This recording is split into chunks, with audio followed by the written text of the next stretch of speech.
미국과 유럽 그리고 상품시장 마감 동향까지 살펴봤습니다. 자, 이제는 일본과 중국 소식 좀 알아보도록 하겠습니다. 네, 아시아 시장 지난주 금요일 어떻게 마감이 됐는지 그리고 오늘장 전망까지 함께 해보겠습니다. 네, 함께 해주실 분 중국금융연구소의 조용찬 수석연구원 연결하겠습니다. 연구원님 안녕하십니까? 예, 안녕하십니까? 네, 자, 이 니케이 225 지수가 9,300선까지 훌쩍 좀 뛰어넘었습니다. 오늘 일본장 어떻게 전망하고 계십니까?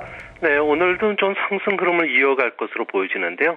지금 일본 증시의 상승 랠리를 두고서 해외 투자가들 사이에서는 아노마리 순풍이라고 그러는데요. 주가 상승 랠리가 과학적인 상식이나 이런 법칙으로는 도저히 설명할 수 없는 이상 현상이기 때문입니다. 야당의 과격한 금융 완화 공약 발표로 인해서 외환시장에서 엔화가 1달러에 82엔, 1유로에 106엔까지 뚜렷한 약세 추세로 들어섰는데요. 이게 이제 주가를 밀어올리는 그런 힘이 되고 있습니다. 도요타 자동차가 4월 고점인 3,500엔대를 회복하면서 자동차, 전기 같은 수출주들을 중심으로 투자자들이 주식 쇼핑에 나서고 있는데요. 모건 스탠리 같은 경우에도 내년 경제 전망에서 엔화가 2013년 말에는 1달러에 90엔대까지 하락할 것이라는 보고서를 내놨습니다. 올해 4월 주가 수준인 9,500엔 선 전후까지는 주가가 상승하지 않을까 보여집니다. 엔화 약세 메리시 아주 뚜렷하기 때문에 도요타, 캐논, 니콘과 같은 경기 민감주를 중심으로 해서 상승 랠리를 이어갈 것으로 보여집니다. 네, 이제 이슈 좀 보도록 하죠. 주식시장이 이 경제의 거울이라는 말이 있듯이 이번 주 발표되는 일본의 이 경제 지표가 향후 이 경기 연착륙의 신호를 좀 보여줄 수 있을까요? 네, 결론적으로 말씀드리면은 고용이나 소득 환경은 개선되지를 못하는 아주 답답한 상태를 이어갈 것으로 보여지고요. 자동차나 의료와 같은 그 지출도 좀 마이너스로 지금 돌아서고 있기 때문에 디플레이션 현상에서 벗어나지를 못할 것으로 보여집니다. 목요일날 발표되는 10월달 소매 판매는 전년 대비해서 마이너스 0.6%로 예상이 되는데요. 에코 보조금 수요가 이제 끝나면서 자동차 판매가 위축됐고요. 또 가을철에 이상 고온 현상으로 인해서 추동 의류라든지 식품 수요들이 좀 감소한 게 직접적인 원인이 됐던 것으로 보여집니다. 여기에 작년 전기 대비해서는 휴일 일수가 줄어들었기 때문에 소매 판매도 좀 3개월 만에 마이너스로 돌아선 것으로 보여지는데요. 금요일날 발표되는 10월달 산업 생산은 전월 대비 마이너스 1.8%로 정보통신기기라든지 철강 생산의 그 부진으로 인해서 하락할 것으로 보여집니다. 같은 날 발표되는 10월 실업률도 4.2%로 전달과 비교해서 전혀 제자리 걸음을 할 것으로 보여지고요. 10월달 소비자 물가 지수도 전년 대비 0.1%로 마이너스 사항이 계속될 것으로 보여집니다.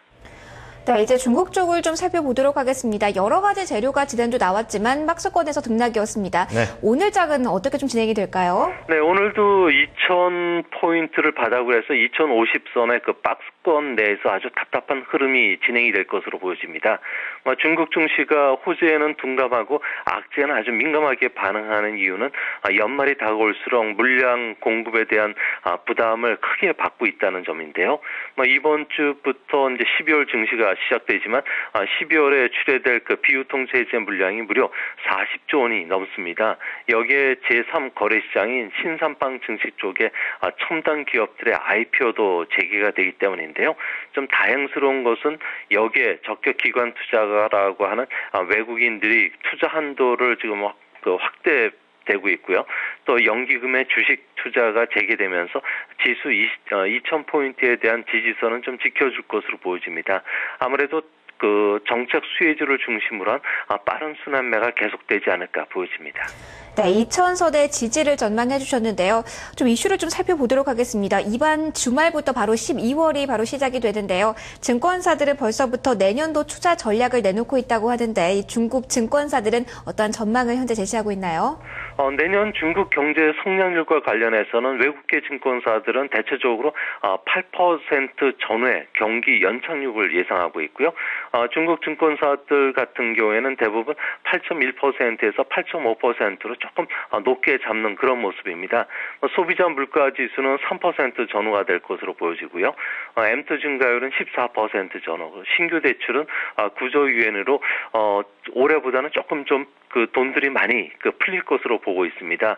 이로 인해서 그 위엔화는 연말에 1달러에 6위엔에서 6.2위엔까지 절상이 될 것으로 보고 있는 그런 모습입니다. 상하이 종합주가지수도 올해 주가 하락률이 7%에 달하면서 세계 주요 증시 가운데서도 하락률을 상위를 기록했는데요. 중국 증권사들은 대부분 내년 상하이 증시는 반등할 것으로 예상하고 있습니다. 주가 변동폭은 아무래도 2,000포인트를 바닥으로 해서 2,400선에서 움직일 것으로 보고 있는데요. 장기 투자가들에 대해서는 지금 주식 투자가 적기지만 단기 투자 측면에서 보면은 주식보다 채권이 더 매력적이라는 이야기를 많이 하고 있습니다. 아무래도 대규모 투자 사업이 내년에 진행되기 때문에 기업체나 회사채 그리고 단기 채권 발행이 좀 늘어날 것으로 보고 있는데요. 아무래도 그런 측면에서 보면은 내년도 그 중국 증시는 경제처럼 L자형 주가 회복을 예상하고 있습니다. 추천 종목을 보면은 소비 개혁에 따른 그 소비 관련주들, 특히 제약이나 그리고 방송, 부동산 업종을 추천하고 있고요. 녹색 환경 산업이라든지 고속 철도와 같은 인프라 관련 종목들이 많이 나오고 있습니다. 네, 도시형 성장과 관련된 종목들의 흐름을 좀 주목해 봐야겠네요. 연구원님, 오늘 분석 잘 들었습니다. 예, 감사합니다. 네, 고맙습니다. 월요일장 아시아 증시를 미리 들여다봤습니다. 자, 그럼 이어서요. 아시아 시장을 움직인 재료들 키워드로 살펴보도록 하겠습니다. 김보성 캐스터가 전해드리겠습니다.